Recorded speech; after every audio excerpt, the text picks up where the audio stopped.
Hey, what's up, guys? I want to welcome you out to another edition of According to Kaz and Queen. And as always, I'm Kaz. And I'm Queen. And we want to welcome you guys out to the season finale. This is the season finale of season numero uno.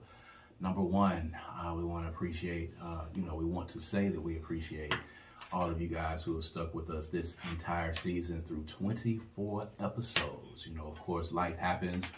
And a lot of things happening during the holiday season, but we finally got a chance to come in and record this season finale that we've been telling you guys that has been coming. It's a lot of stuff going on, a lot of stuff to talk about. But of course, if you have been following us and if you have been listening to these conversations, you can listen to us. We are streaming on all streaming services. That's Amazon, Google Podcasts, Spotify, Apple Podcasts. All of the places where you listen to all of your podcasts, you can hear us there. And if you want to see our bright, shiny faces, you can check us out right here on YouTube. And of course, you know the drill. Look right under my finger right there. You subscribe to that YouTube page, and you can check out this episode of According to Kaz and Queen, and all of the past episodes, and all of the great conversations, and all of the good content that is on that YouTube channel. All of According to Kaz and Queen, and of course, Good Things Jackson is there as well, a show that I do on 97.7 FM. So make sure you check all of that out, man. We are broadcasting to you right now from the content room, 5290 Galaxy Drive, if you are in Jackson, Mississippi. And if you're not, you can check out the content room on all of your social media platforms. Of course, the content room 601.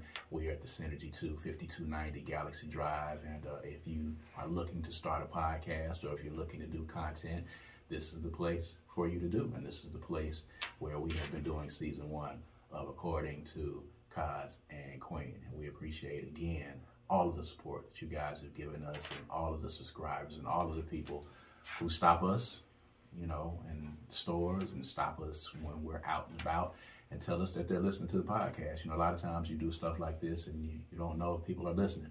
And, you know, when people come up to you and let you know that they are listening indeed, it's a really good thing. But these are, of course, as we've told you, conversations that happen between a husband and wife in the privacy of our own home that we bring to you guys, for you to laugh, for you to think, for you to be introspective. And we're going to continue to do so on into 2023. So, without further ado, a lot of stuff going on here in the holiday season, of course. You know, we are approaching Christmas time, and we are approaching Kwanzaa.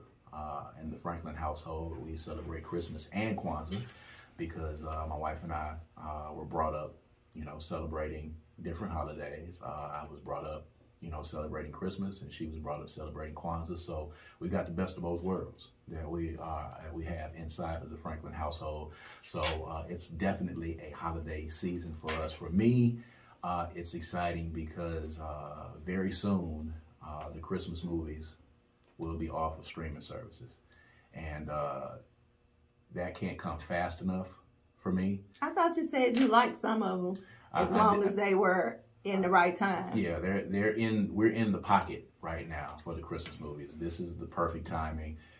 Christmas just being a few days away, we are, you know, right, you know, in the sweet spot where we're supposed to be. And if you're watching this and you're somewhere enjoying your Christmas, you know, happy holidays. And the movies will be over very soon. There aren't any real Kwanzaa movies, are there? Not any Kwanzaa movies. I'd be interested in seeing a few Kwanzaa movies. I think. Let's make one. I think those. You know what? That probably needs to be made. Sure does. Have not seen any Kwanzaa movies. I've seen plenty of Christmas movies. In fact, more Christmas movies than I think I've ever seen in my entire lifetime. You know, we enjoy the benefits of a Fire Stick in our home. And I think that has just opened up for my wife a multiverse, if you're a fan of Marvel. There's a multiverse of Christmas movies that are in different universes that seem to be converging on this Fire Stick in places that literally every streaming service has 20 Christmas movies on it. Easily. All shapes and sizes. I will say the one Christmas movie that I have enjoyed and I did enjoy, and I'd like to watch again, as a matter of fact, and make it a Christmas tradition, is the Murderville, Who Killed Santa? That's not a movie. With Will Arnett and Jason Bateman and what's her name? Maya Rudolph. And Maya Rudolph. I think Pete, what's his face? Davidson. Pete Davidson makes an appearance in there. And a couple of other folks. If you're a fan of the Murderville series, if you watch Netflix, it's a really funny show. It's very funny. Jason Bateman is just always funny, and Maya is pretty funny consistently, especially if she's just off the cuff. Yeah. So yeah, it was really funny. Yeah. So if you get a chance or hadn't, it probably will still be on Netflix. But watch Murderville, a Murderville movie. It's called Who Killed Santa? Will Arnett, Jason Bateman. The premise is basically everyone on the set has a script and knows what's happening except for Jason Bateman and for Maya Rudolph. So basically they're coming in dry and they're ad-libbing everything, and it is hilarious. That is a Christmas movie that I am glad to watch. It's very minimal Christmas to it, but it's a lot of Christmas. The name of it is the Who title, Killed Santa. It's Who Killed Santa. There's a Santa in it. There's a Christmas cane. Uses a murder weapon. There are kids. There are presents. All of that is involved. Okay? It's kids. Yeah, but it doesn't have the thickness of the emotion that comes with Christmas movies. It was perfect. The emotion in this movie, I think, was palpable. So basically, you don't like Christmas movies because it makes you feel stuff. I wouldn't say that. You're trying to say that I'm unfeeling. I felt something watching that movie. Yeah. I felt joy. Humor. I felt joy. Is there something wrong with feeling joy? No, but there are other emotions. Why are you, so against feeling them? I'm not against it, but joy is one that I would like to feel in the holiday season. Still didn't get a chance to watch the Guardians of the Galaxy Christmas movie. And I may watch that, after Christmas is over with. Not really a Christmas movie either. It is a Christmas movie. It was made during Christmas time, and it has Christmassy things in it. The plot but is a real Christmas movie has to have certain elements. Like what? Like what you named last podcast. You got to be happy. You got to, it's got to be centered around Christmas. It's got to have some conflict and resolution, and the resolution has to be joyful. Okay. And I think I got that from Murderville. The resolution was rejoicing and joyful. The kids got their presents. Okay. I don't know the exact plot of the Guardians of the Galaxy Christmas movie, but I'll just say those aren't traditional Christmas movies. If the traditional Christmas movie is the ones that you watch, I guess that's fine. But there are other aspects to Christmas, and people have other emotions that they emote during Christmas time. Whatever. By the way, brand new Kundi Collection merchandise. If you're watching us on YouTube, if you're listening to us on the podcast, go check us out on YouTube, of course. Brand new Kundi Collection merchandise is coming down the turnpike. Yep. Yes. Brand new Kundi Collection merchandise. I love being a spiritual black woman. Yes. So I know there's a lot of y'all out there. Get you a sweatshirt. You're checking it out, checking out the official gear. If you're listening to us, go to www.kundicollective.com. That's www.kundicollective.com. I may actually put that on the screen. Yeah, you should. For you guys watching on YouTube. But go check it out. We got some brand new designs that are up. Go check those out. Cheap plug as we're going into 2023. Just in time for Christmas and Kwanzaa. And Kwanzaa. Just in time for Very Kwanzaa. good Kwanzaa gifts. Very good Kwanzaa gifts. If you order them now, they might not make it there in time. Depending on where you are. Depending on where you are. But we're open to some pickup situations if you're in the city of Jackson. Very sparingly.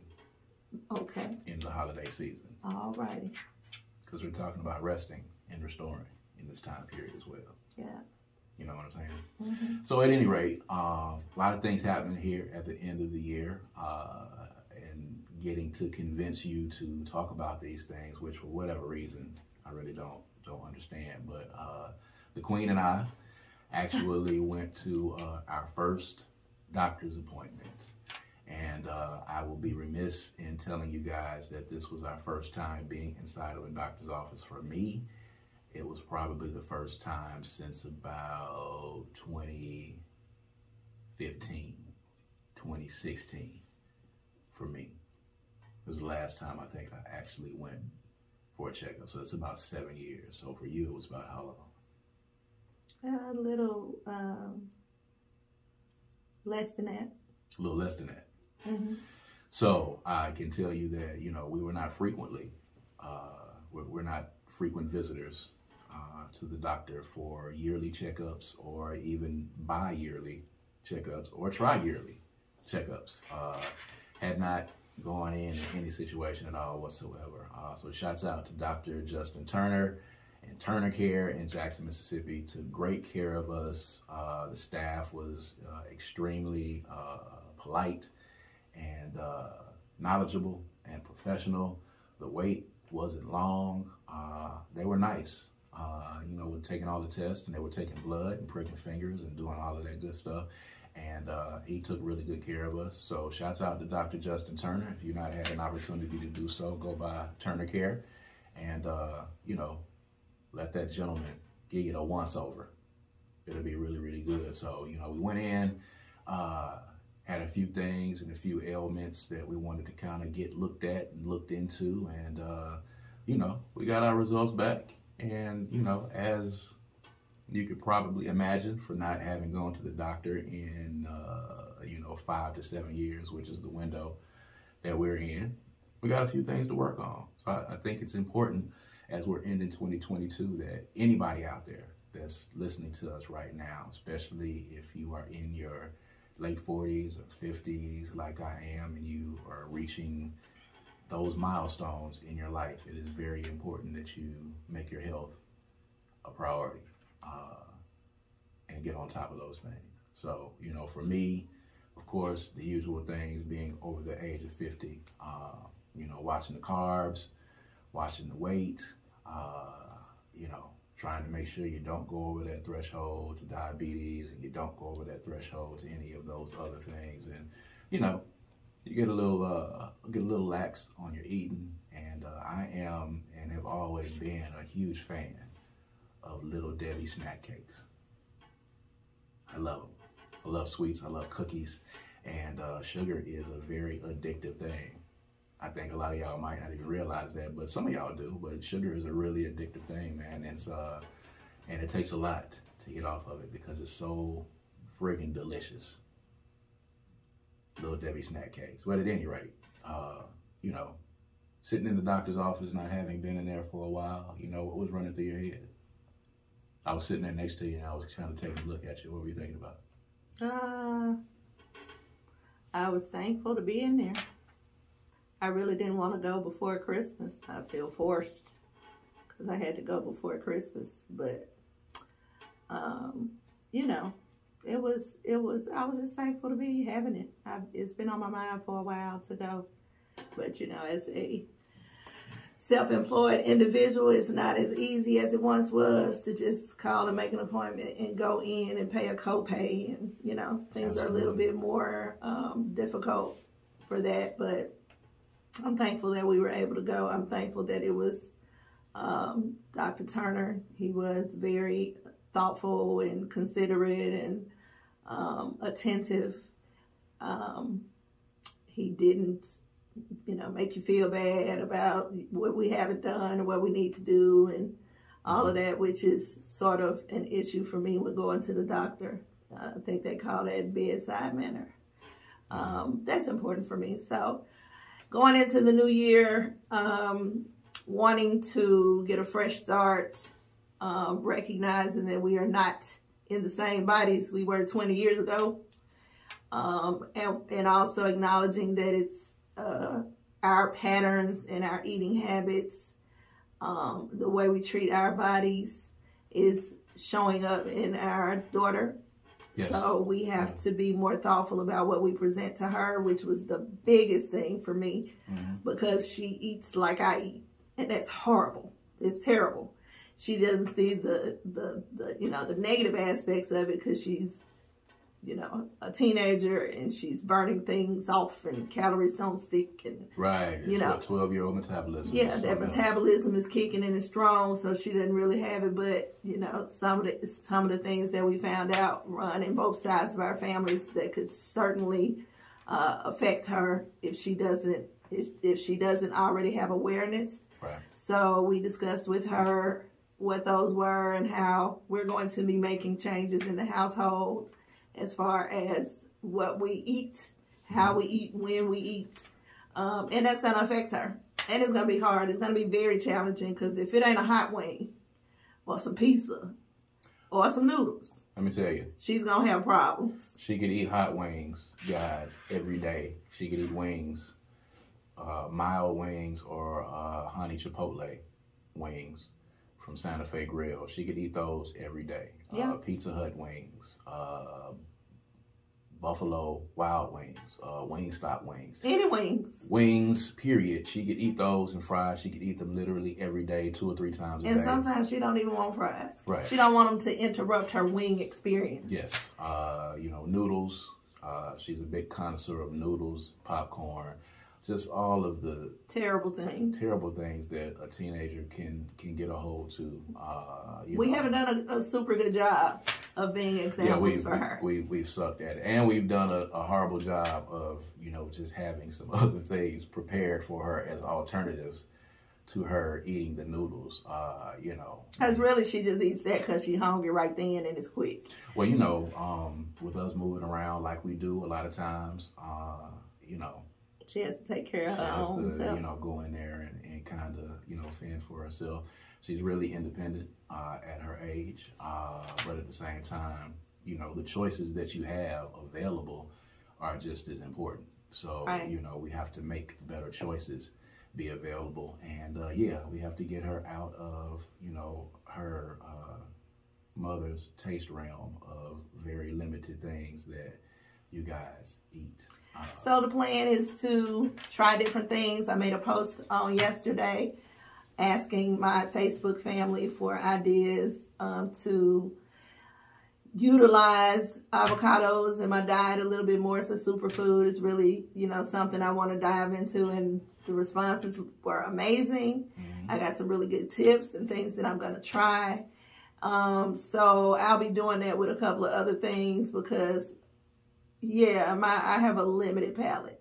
So it's going to be a change for me and for her. But I'm determined.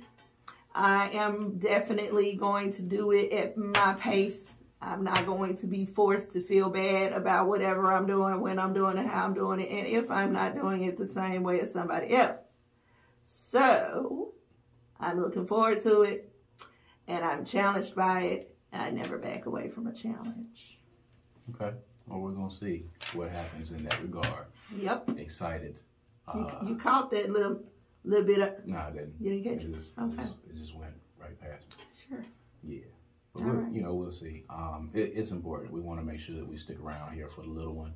And you have to be diligent. It's not always the prettiest thing, and it's not always the easiest thing to do. But, you know, all I think about is, you know, that little girl being here without me being here and without her mother being here, you know. And when I think of it in those terms, it makes me push through. And it makes me push through, you know, even when I don't want to get up and get on the elliptical machine, because I don't want to do it. I wish there was another way that it could be done. But, you know, we're going to keep pushing forward. But shouts out to Dr. Turner, who was very nice and had a very good bedside manner, as it were. He explained, you know, what was happening, you know, gave some topical examples of what was happening, and, you know, sent information in the portal. And, you know, it's supportive, you know what I'm saying? And he wants to see people be healthy. And I think, you know, for us black folk, I think, you know, once we get on up in age, especially with our diets, that is very important. So, you know, shouts out to him for that. And we'll keep you guys abreast of what's happening on the health journey as we get into season 2 and we move into some other things, get some other things rolling. But at any rate, what else is happening?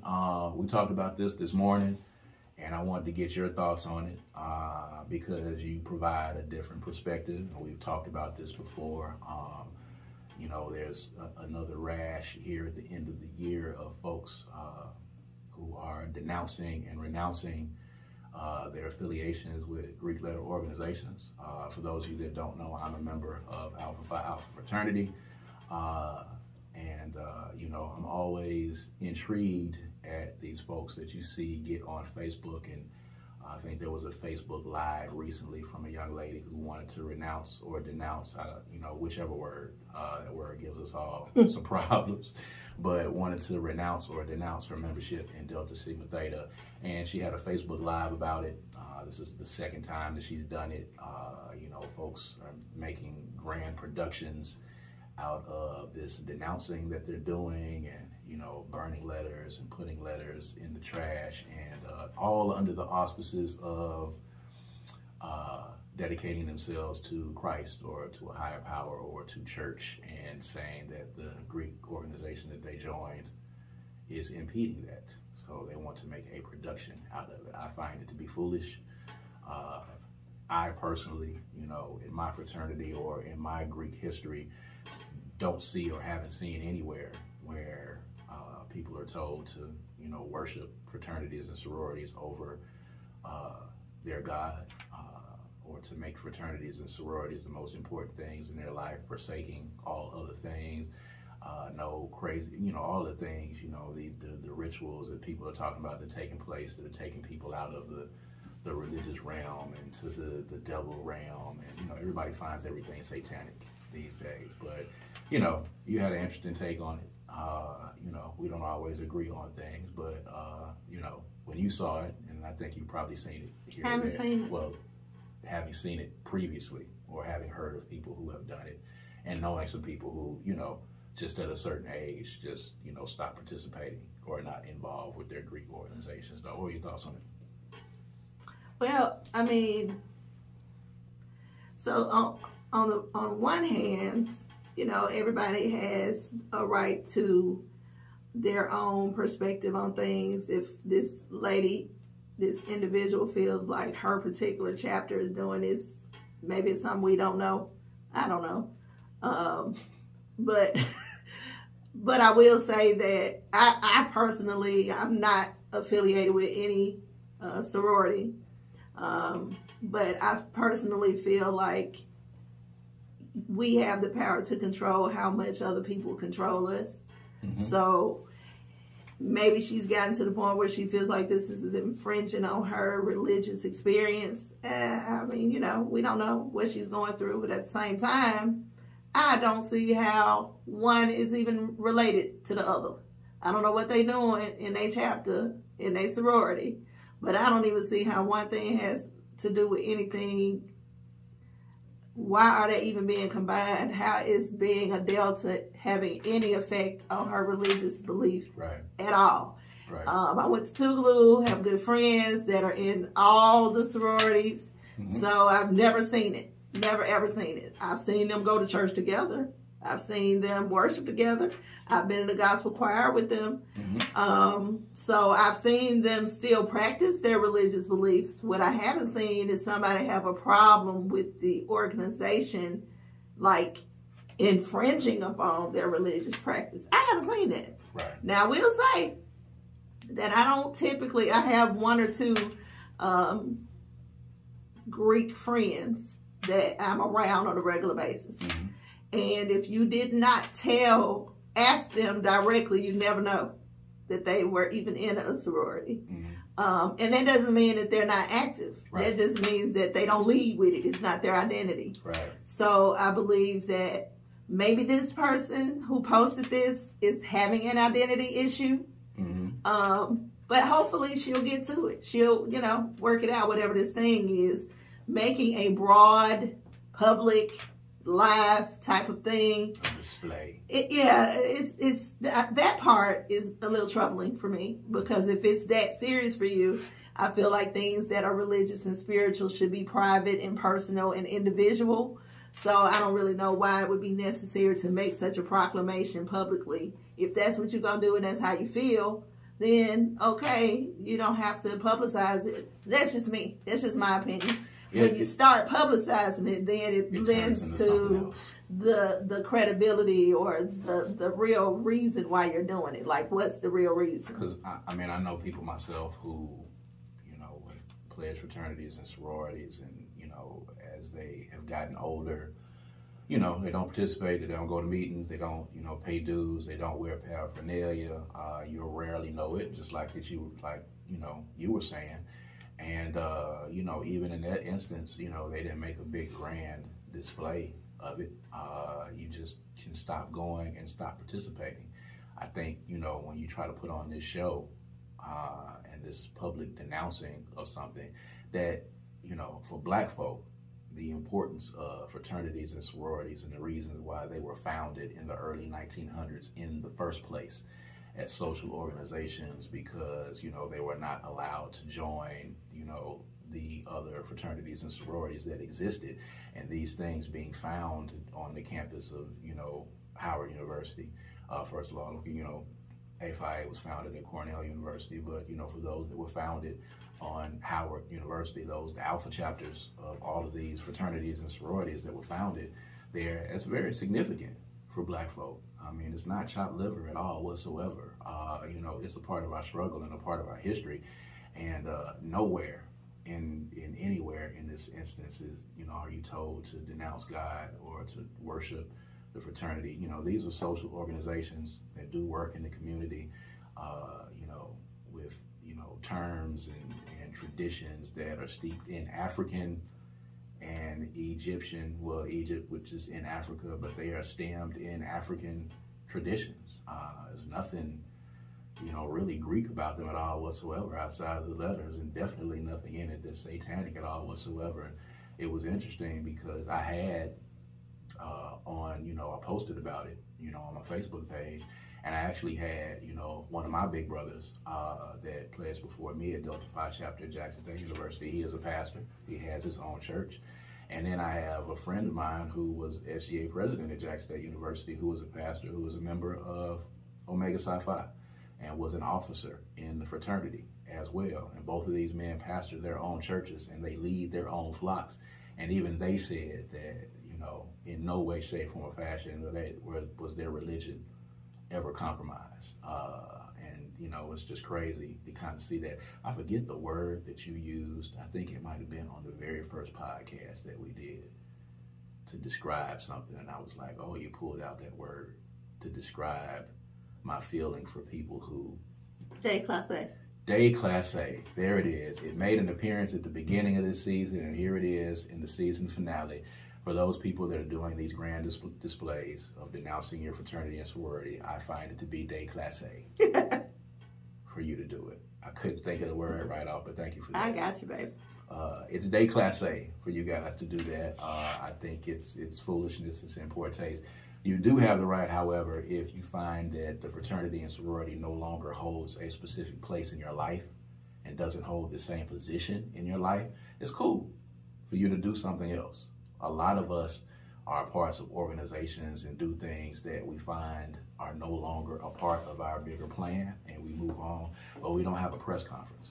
I mean, it's normal, absolutely normal, that the person that you were that was attracted to this organization at the time in your life when you were, eventually you're not going to be that person anymore. Mm-hmm. Now, so there are going to be a lot of people out there who are not active and still paying dues and going to meetings and all that kind of stuff. That doesn't mean that they are not in the organization or have denounced the organization in any way. It means they grew up. That's it. Yeah. Grew up and grew on. You know, and then there are some people who join, and this becomes who they are, and they always in it. I think that's fine too. Yeah. You know, and they do good work. So there's a lot of older people in the community. Absolutely. I mean, they do a lot of work, scholarships. They do community work. Like, you know, the actual aim is for you to be a part of this organization until you know, you die. There are people that pay dues to be life members. But just like everything else, some things have their season. People are going to go through it and have different experiences. Yes. They're going to have different perceptions. They're going to have different meanings for what this is to them. Mm-hmm. So again, I have to say, for this young lady, we don't know in what way she felt like this organization was infringing upon her being able to practice her religion. For all intents and purposes, she could be Pentecostal or something, or of some denomination that just doesn't, you know, that frowns upon it. It could be just that simple, mm-hmm. you know. So we don't know what her issue is. We don't know why she's come up with this idea, or why she felt like she needed to do it. But sis, do your thing. Yeah. Just why publicly? Why the live? And why this particular person that I saw on my timeline, this was their second time. Oh, this is so she did it and went back, and then now she's doing it again? No, she did it and hadn't gone back, but I guess the first time it wasn't enough people watching the first time. So, and it was a few years back when it happened. So again, she's re-denouncing again. I hope she didn't go back. What are we supposed to do with that? Why is that information even relative to us as the general public and her friends who are watching, his followers or whatever? Mm-hmm. What they gonna do with that information? How is it benefiting them? Why is that beneficial to them at all? And are you trying to make other people do it? Other people do it. Like, what is your purpose for doing it? Are you leaving one organization where you felt like you were recruited into or groomed into to start another organization where you try to recruit and groom people away from their Greek letter organizations that they're in? I don't know. It's just seems weird. People are really weird these days. Social media has made us to make a spectacle of things that we just normally wouldn't. I bet you it's as simple as somebody said something, did something, acted like something that she didn't like. Well, I heard that none of her line sisters like her. Anyway, see? so there you that. Go. So I mean, there's a lot of things. So maybe she felt. So like now all the deltas in the world mm-hmm. are responsible for her line sisters and how they feel about her. Which, if she behaves this way, in need of attention, one might say, that might good be riddance. Why you are having the issue, sis. It's good riddance. So pretty soon, here in the next few days, the Meg Tory Trial will be over with. Oh my God, what a mess. It is. It's a complete I had mess. No idea it was going to turn into this. I mean, I did. How did you know? And I was, I wanted it to go ahead and get over with because I really want them to go ahead and get to the verdict, because all I really care about is, did Tory Lanez shoot her? If he didn't shoot her, who shot her? I mean, because the point is, and the very specific point is, Meg Tory Trial was shot in her foot. Didn't she say initially that he shot her? She said initially that he shot her. Now there's speculation that her friend Kelsey might have shot her. We do know that Meg Tory Trial did not shoot herself in the foot. We know that someone shot her, so that means that the other people that were on the scene at that time, one of them shot her.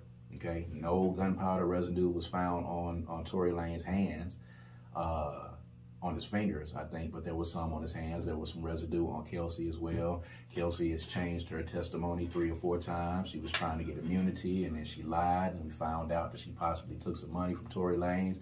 And then there are the actual text messages that say, help, Megan just got shot, or help, these things that are basically saying on the night in question that, the reason that we're in this courthouse here is because Meg Tory Trial was shot. And all I want to get to at the end of the day is who shot her, so that we can get past this and get it over with. But it's turned into a complete mess, and I'm really disgusted with a lot of folks who are now using and trying to use Megan's sexual history that has come out in this trial as a reason to say basically, well, if you having sex with all these dudes, maybe you should have got shot in your foot. That's basically what people are saying. Ridiculous.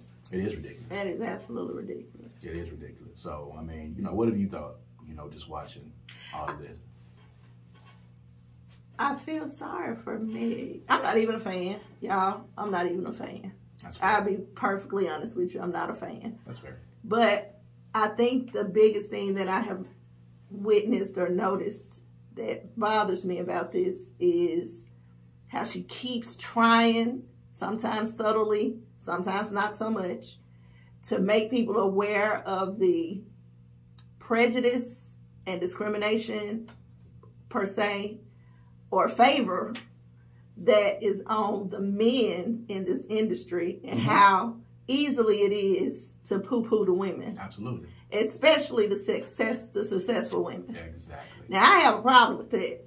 And I would like for this, if I could write my way, I would like for this trial to set something in motion for a Me Too movement about Black women in hip-hop who are facing the same things. I mean, Kelsey even said that too, who are facing the same thing. I've seen a lot of women in the industry commenting on this and co-signing that it does exist. Like, this is not something that we know on the outside of the music industry. Right. But there was so much of a push behind the white women who made accusations just like this about white men in Hollywood. I'd like to see this be our opportunity to do the same in the hip-hop community, in the hip-hop industry, because these dudes were coming at her, like his friends and whatnot were coming at her with who she is, what kind of music she made, what she dressed like, who she done had sex with. None of that is relevant to the fact that she got shot. Not a thing. And the reason why she got shot was because she bruised somebody's ego. Like, that's ultimately what it was. You mad because she said you ain't as successful as her? Because it's true. It is true. I mean, she didn't lie. So that is what is, every time I read something, see something, think something about this, that's the thing that keeps triggering in my spirit. Like, this is not right. This is not fair. This is more of the same old kind of thing. Right. So that's what I'd like to see. I also need to say, because it's been on me, but I refuse to post about it. Somebody should have prepped Kelsey for the to be on the stand. I think they did the best they could. She has been the most ridiculous display of somebody in a courtroom trying to tell the truth, supposedly telling the truth. Like, she's never seen a court show. She missed everything about Scandal. She didn't watch Scandal. Like, this girl is oblivious or either a genius, because what she has displayed on that stand, y'all, it's just embarrassing. It is. And, you know, she's clearly thirsty. She's clearly been jealous of Megan. She's clearly wanted to try to carve her own way in the industry. It's really sad now these days in the social media age that we're in, and people that, you know, are adjacent to fame and adjacent to celebrity, how they're able to, you know, through one or two little moves here and there, they're able to make themselves into celebrities or able to put some money in their pocket. The pursuit of the bag, the pursuit of the celebrity, all of these things, I think all of this is playing into what Kelsey is doing now, because, you know, I feel like she did get paid off. And I feel like in this whole thing, you know, she's trying to figure out how to make herself a celebrity, like her friend, Megan Thee Stallion. She not even being a rapper, she made a rap song in the midst of all this that is going on. Just literally, like, I want to try anything I can possibly try so I can figure out how to make money and be a celebrity, so I don't have to show the world that I'm not talented or skilled to do any type of regular work. And unfortunately, in today's world, that actually can happen. Yes. Like, she's probably done enough already to become somebody who's talked about, somebody invited to be on Love and Hip Hop, somebody who can actually, you know, turn this thing around. Yeah, she's going to get interviews after this. She's probably going to get paid for the interviews that she's going to do. And it always happens after big trials like this, whether it's OJ or whoever it is. There's always, you know, people that are going to interview. I don't know that she's contributed in either way to anybody by being on the stand. She's just put more skepticism out there, I think. I mean, well, she's trying to save herself, actually, because she asked for immunity and then they saw that she was lying on the stand. So she's really trying to get up there and say whatever she can say to not incriminate herself and to not, let folks know that she probably did get paid off. Like, I'm trying to keep myself from getting in trouble. So I'm just going to change up my stories however they go. And, her testimony has probably been some of the craziest that I've ever seen in any type of, it's been ridiculous, of high profile trial. But, at the end of the day, I think the message is clear that, if Meg Thee Stallion has slept with 400 dudes in the past year, it does not matter. Her sexual history, whatever you want to say about it, however lenient or however promiscuous you think that it is for a 20-something-year-old girl who is in the industry doing exactly what a male would be doing in the same position. None of those things, none of that has anything to do with the fact that she was shot. It does not mean that she should have been shot. It does not mean that she shouldn't have, quote unquote, put herself in a position to be shot. All it means is that she's a woman that is getting bombarded and talked about in a manner that would never happen to one of her male counterparts. And in fact, we've seen this happen in the music industry, and this did not happen to the male counterparts, and introducing a male's sexual history and a woman's sexual history and how those two things are treated differently. And it's a little disgusting, and shame on all of you out there who have tried to bring that into play. She was shot, and at the basis of this entire thing, Meg Thee Stallion was shot in her foot. Who did it is the question, and that's what this trial is about. So, we'll keep watching it, and we'll have some follow-up, I guess, in the new year when we return. So, speaking of the new year and segue, we're getting ready to go into 2023. And as we get ready to wrap up season 1, I want to know what your thoughts are on 2022 and what are your resolutions for 2023. Child, I don't make resolutions. Well, I tell you what goals. I'm working to manifest. Working towards. What are you manifesting? Well, I won't give too much because you never can tell what's out there. You don't want to put too much on it. But I just want to own peace, joy, and happiness.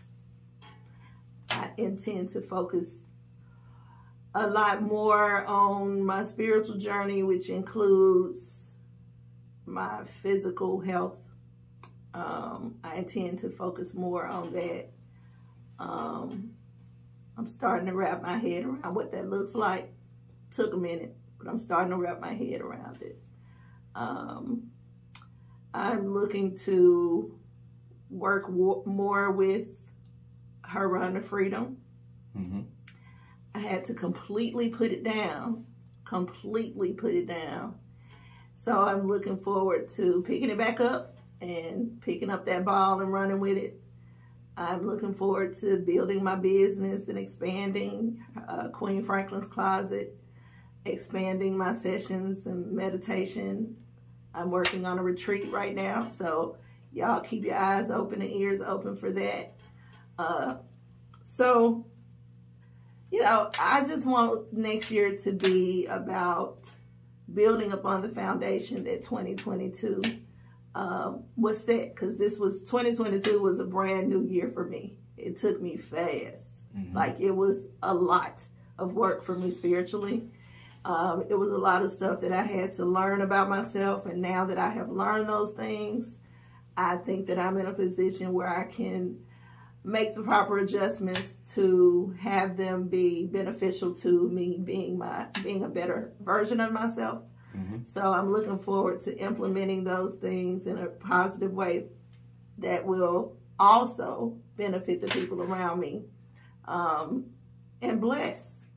be a blessing to the people around me. That's really what I want. Everything else is foundational, and I'm happy with where we are. I'm happy with where we are as a family. I'm happy with where we are, where we're going, where we're headed. I just want to see us thrive and do it in a way that is joyful and happy.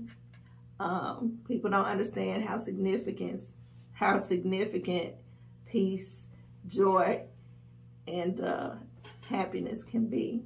They are really, really, really important to our existence. And people are working on bags and friends and followers and, you know, this, that, and the other.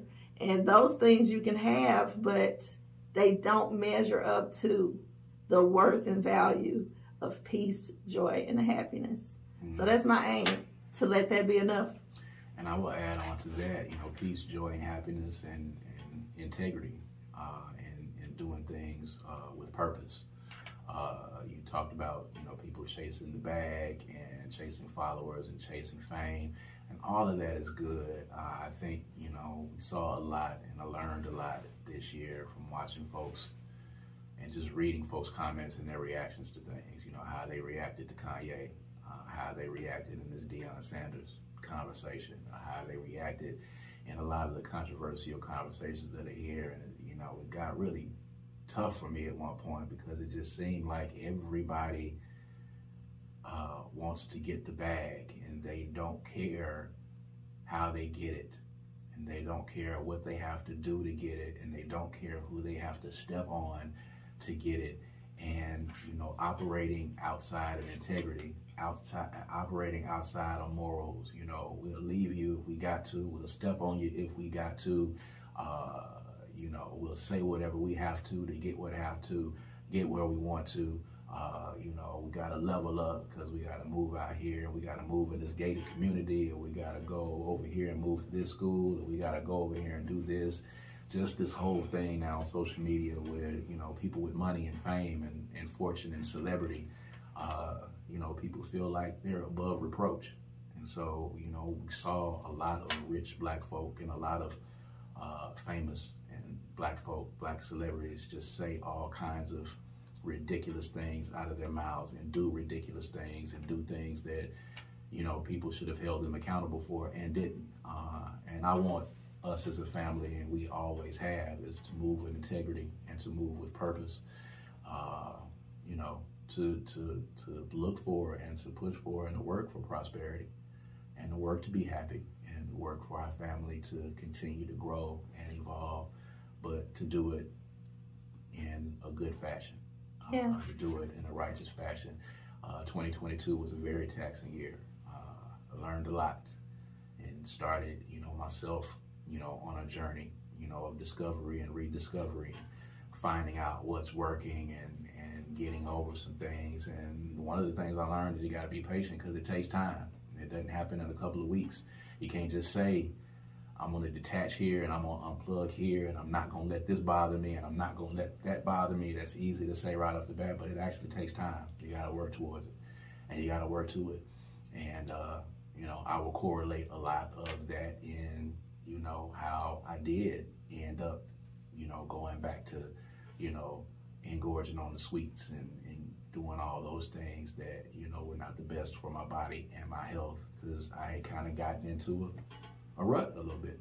So in, you know, taking care of yourself and getting the discipline to take care of yourself, again, it jars you and makes you be disciplined in other areas as well and take care of yourself in other areas as well. And enjoying my family is something that I'm going to continue to do, and continue to do things with my family and continue to put and pour into the people that pour into me. That's something that I had to learn in 2022. I have to pour back into the people that pour into me. And the work that I have done and the effort and the energy that I have put in helping other people to be successful, I need to put that into myself, and I need to put that into my family. People who love me and who will appreciate that effort. So my projects, you know, working on me, starting, you know, this podcast and starting the YouTube channel and doing the radio show and pushing those things and pushing my brand and pushing Kaz Queen and helping you to push her run to freedom. Those are things that are helping directly the Franklin household, as opposed to me helping other people and hoping that those things and those blessings came to me. That's not going to happen until you pour into yourself. And, you know, supporting other people and pouring into other people, because I learned, and people say this a whole lot, you get the energy that you give out, you get it back. And if you want people to start supporting what you do, and you want people to start showing up for you, you got to show up for them. You got to put in the effort to show up for them, and you got to put in the effort to support other people. And you can't just vicariously think people are going to show up because what you do is good. They should, but that's not how it works. And you got to put out the energy that you want to see back. And I'm practicing on giving out good energy to folks as well. So that's what we're working on in 2023. And this podcast has been a part of therapy for me and us having these conversations. So we're going to look into doing this into 2023, and we're going to come back in 2023. We're not going to tell you when we're coming back. We'll let you know. We're going to do a rollout when we get ready to come back, because we're going to come back with, some new energy and some new conversations, some new locations, possibly, to take it a little bit more intimate, because you people say that you have enjoyed hearing these conversations that we have, and we want to bring you into our world, and we're going to do that again and continue to do that. But at any rate, happy 2022 to everyone. We want to see you on the other side in 2023. We want to see you in season 2 of According to Kaz Queen. We thank you guys for all the support. And y'all make sure y'all stay with us, man, and make sure y'all stay tuned in. All right. So again, I am Kaz. And I'm Queen. And this is According to Kaz Queen. And we will see you guys in 2023. Peace and power. Peace.